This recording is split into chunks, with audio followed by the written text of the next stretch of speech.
আসসালামু আলাইকুম। আপনারা দেখছিলেন যে এই ঘাসগুলো আমি লাগাইছিলাম। তো আজকে দেখেন এই গাছগুলা কত সুন্দর হয়েছে। আর এই ঘাসগুলা হচ্ছে ধান ঘাস। এগুলো আমাদের ধানের ভেঁতে হয়, এই ঘাসগুলো আর কি ধানের জমিতে হয়।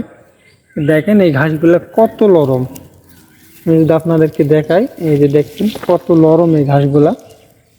মোটামুটি 2 ফিট পর্যন্ত হয়ে গেছে এই ঘাসগুলা। তো এই ঘাসগুলা আমি পরীক্ষামূলক লাগাইছিলাম আর কি। এই যে দেখতেছেন কত বড় হয়েছে ঘাস, পরীক্ষামূলক লাগাইছিলাম। তো মোটামুটি রেজাল্ট ভালোই, খারাপ না, সুন্দর রেজাল্ট হয়েছে, খুব সুন্দর হয়েছে ঘাসগুলা। তো আমার চিন্তা ভাবনা ছিল যে আরও বড় করে করবো আর কি, আমি চিন্তা ভাবনা আছে।